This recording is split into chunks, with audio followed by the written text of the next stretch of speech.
Europe ಈ ಹೆಸರು ಕೇಳಿದ ತಕ್ಷಣ ಏನ್ ನೆನಪಾಗುತ್ತೆ? ಸುಂದರವಾದ ನಗರಗಳು, ರೋಚಕ ಇತಿಹಾಸ ಅಲ್ವಾ? ಆದ್ರೆ ಈ ಇಡೀ ಖಂಡದ ಅಸಲಿ ಕಥೆಯನ್ನ ಬರೆದಿರೋದು ಅದರ ಭೂಗೋಳ.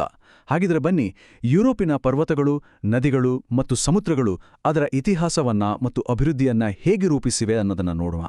ಯುರೋಪ್ ಬಗ್ಗೆ ಹೇಳೋಕೆ ಈ ಒಂದೇ ಒಂದು ಮಾತು ಸಾಕು. ಇದು ಸಮುದ್ರದ ಜೊತೆ ಯುರೋಪಿಗಿರೋ ಒಂದು ವಿಶೇಷವಾದ, ನಿಕಟವಾದ ಸಂಬಂಧವನ್ನು ತೋರಿಸುತ್ತೆ. ಅಂದ್ರೆ ನಮ್ಮ ಭಾರತದ ದಕ್ಷಿಣ ಭಾಗ ಹೇಗಿದೆ, 3 ಕಡೆ ಸಮುದ್ರ ಅಲ್ವಾ? ಹಾಗೆ ಯುರೋಪ್ ಕೂಡ ಬಹುತೇಕ ಸಮುದ್ರದಿಂದಲೇ ಸುತ್ತುವರಿದಿದೆ.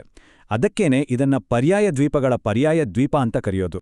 ಈ ವರ್ಲ್ಡ್ ಮ್ಯಾಪ್ ನೋಡಿ, ಯುರೋಪ್ ಸೈಜ್ನಲ್ಲಿ 6ನೇ ದೊಡ್ಡ ಖಂಡ ಇರ್ಬೋದು, ಆದ್ರೆ ಜನಸಂಖ್ಯೆಯಲ್ಲಿ ಮಾತ್ರ 3ನೇ ಸ್ಥಾನದಲ್ಲಿದೆ.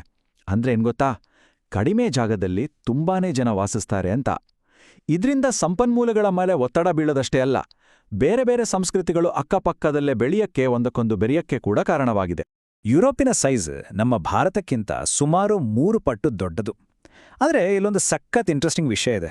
ಅದರ ಕರಾವಳಿ ಸುಮಾರು 80,500 ಕಿಲೋಮೀಟರ್ ಉದ್ದದ ಈ ಕರಾವಳಿ ಇದೆಯಲ್ಲ, ಇದು ಏಷ್ಯಾ ಖಂಡದ ಕರಾವಳಿಗಿಂತನೂ ಉದ್ದ. ಈ ಅಂಕುಡೊಂಕಾದ ಕರಾವಳಿ ಪ್ರದೇಶವೇ ಸಾವಿರಾರು ವರ್ಷಗಳಿಂದ ವ್ಯಾಪಾರ, ಹೊಸ ಜಾಗಗಳನ್ನ ಹುಡುಕೋದು ಮತ್ತು ಮೀನುಗಾರಿಕೆಗೆ ಒಂದು ದೊಡ್ಡ ವೇದಿಕೆಯಾಗಿದೆ. ಹಾಗಿದ್ರೆ ಬನ್ನಿ, ಯುರೋಪಿನ ಈ ವಿಶಾಲವಾದ ಭೂಮಿಯನ್ನ ಸ್ವಲ್ಪ ಹತ್ತಿರದಿಂದ ನೋಡೋಣ. ಇದನ್ನ ನಾವು 4 ಪ್ರಮುಖ ಮತ್ತು ಬೇರೆ ಬೇರೆ ಭೌತಿಕ ಪ್ರದೇಶಗಳಾಗಿ ವಿಂಗಡಿಸಬಹುದು. ಪ್ರತಿಯೊಂದಕ್ಕೂ ಅದರದ್ದೇ ಆದ ಒಂದು ಕಥೆ ಇದೆ. ಈ ನಕ್ಷೆ ನೋಡಿ, ಆ 4 ಭಾಗಗಳು ಎಷ್ಟು ಕ್ಲಿಯರಾಗಿ ಕಾಣಿಸ್ತಿವೆ. ವಾಯುವ್ಯದ ಹಳೆ ಪರ್ವತಗಳಿಂದ ಹಿಡಿದು ವಿಶಾಲವಾದ ಬಯಲು ಪ್ರದೇಶ, ಮಧ್ಯದ ಪ್ರಸ್ಥಭೂಮಿಗಳು ಮತ್ತು ದಕ್ಷಿಣದ ಎತ್ತರದ ಪರ್ವತಗಳವರೆಗೆ ಯುರೋಪ್ ತುಂಬಾನೇ ವೈವಿಧ್ಯಮಯವಾಗಿದೆ. ಬನ್ನಿ, ಒಂದೊಂದಾಗಿ ವಿವರವಾಗಿ ನೋಡೋಣ. ಮೊದಲನೇದಾಗಿ ವಾಯುವ್ಯದ ಎತ್ತರದ ಪ್ರದೇಶಗಳು. ಇವು ಈ ಖಂಡದ ಅತಿ ಹಳೆಯ ಪರ್ವತಗಳು. ಲಕ್ಷಾಂತರ ವರ್ಷಗಳಿಂದ ಗಾಳಿ, ಮಳೆಗೆ ಇವು ಸವಿದು ಹೋಗಿವೆ.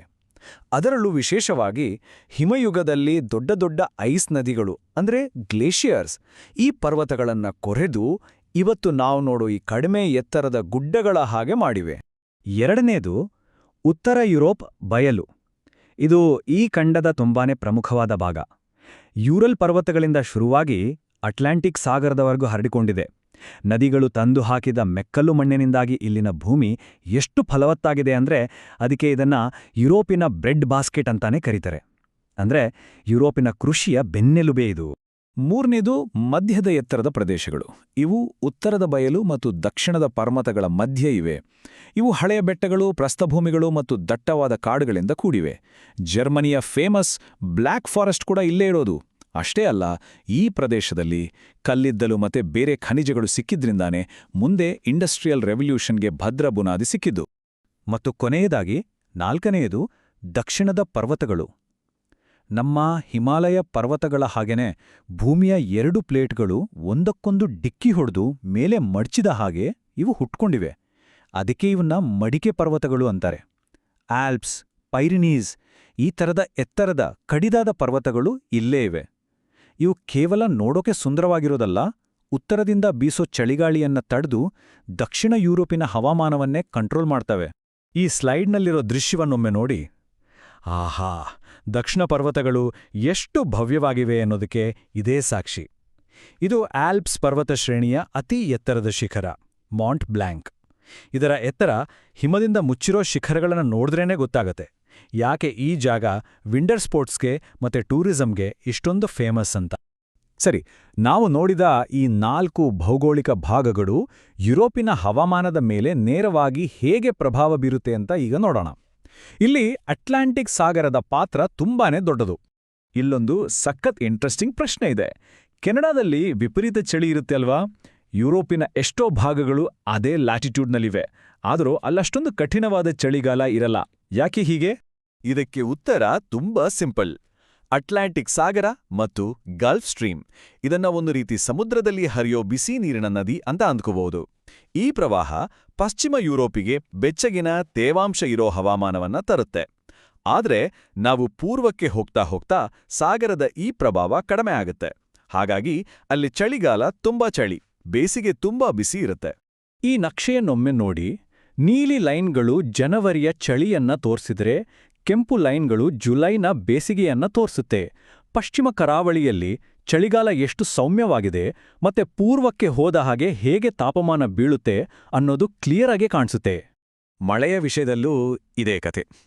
ಅಟ್ಲಾಂಟಿಕ್ ಸಾಗರದಿಂದ ಬರೋ ತೇವಾಂಶ ಇರೋ ಗಾಳಿ ಪಶ್ಚಿಮದಲ್ಲಿ ಹೆಚ್ಚು ಮಳೆ ಸುರಿಸುತ್ತೆ. ಈ ಮಳೆಯ ನೀರೇ ರೈನ್, ಡ್ಯಾನ್ಯೂಬ್ನಂತಹ ಯುರೋಪಿನ ದೊಡ್ಡ ದೊಡ್ಡ ನದಿಗಳಿಗೆ ಜೀವ. ಈ ನದಿಗಳು ಶತಮಾನಗಳಿಂದ ವ್ಯಾಪಾರ, ಸಾರಿಗೆಗೆ ಪ್ರಮುಖ ಮಾರ್ಗಗಳಾಗಿವೆ. ಹಾಗಿದ್ರೆ ಈ ಹವಾಮಾನದ ಪ್ಯಾಟರ್ನ್ಗಳು ಅಲ್ಲಿನ ಗಿಡ ಮರಗಳು ಮತ್ತೆ ಕೃಷಿಯ ಮೇಲೆ ಹೇಗೆ ಪರಿಣಾಮ ಬೀರಿವೆ ಅನ್ನೋದನ್ನ ಈಗ ನೋಡೋಣ ಬನ್ನಿ. ಈ ನಕ್ಷೆ ನೋಡಿದ್ರೆ ಸಾಕು, ಹವಾಮಾನಕ್ಕೂ ಸಸ್ಯವರ್ಗಕ್ಕೂ ಇರೋ ನೇರ ಸಂಬಂಧ ಗೊತ್ತಾಗತ್ತೆ. ಉತ್ತರದ ಚಳಿ ಪ್ರದೇಶದಲ್ಲಿ ಟೈಗಾ ಅಂತಾರೆ, ಅಂದ್ರೆ ಕೋನ್ ಆಕಾರದ ಮರಗಳ ಕಾಡುಗಳು.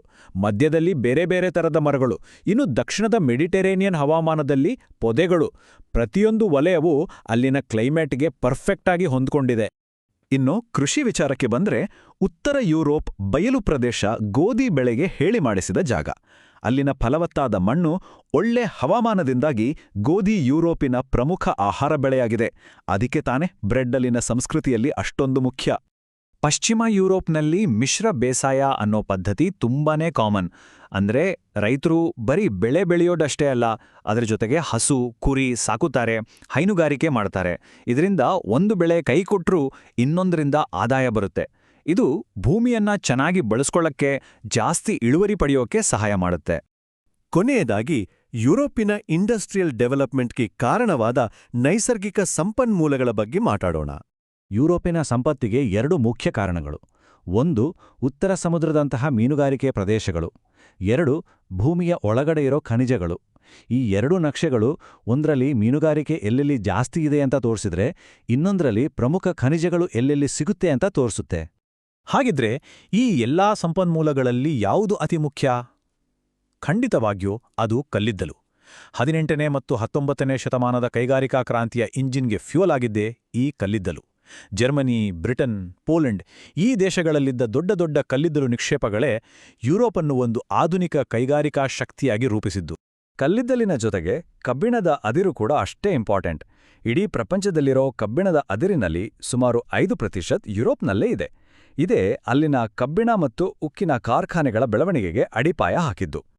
ಹೀಗೆ ಯುರೋಪಿನ ಪರ್ವತಗಳು, ಬಯಲು ಪ್ರದೇಶಗಳು, ನದಿಗಳು, ಕರಾವಳಿ ಇವೆಲ್ಲ ಸೇರಿ ಅದರ ಇತಿಹಾಸ, ಸಂಸ್ಕೃತಿ ಮತ್ತು ಆರ್ಥಿಕತೆಯನ್ನೇ ರೂಪಿಸಿವೆ. ಆದ್ರೆ ಇವತ್ತಿನ ಈ ಬದಲಾಗೋ ಜಗತ್ತಿನಲ್ಲಿ ಕ್ಲೈಮೇಟ್ ಚೇಂಜ್ನಂತಹ ಸವಾಲುಗಳ ಮಧ್ಯೆ ಇದೇ ಭೂಗೋಳ ಯುರೋಪಿನ ಭವಿಷ್ಯವನ್ನ ಹೇಗೆ ನಿರ್ಧರಿಸಬಹುದು? ಇದೊಂದು ಯೋಚನೆ ಮಾಡಬೇಕಾದ ಪ್ರಶ್ನೆ ಅಲ್ವಾ?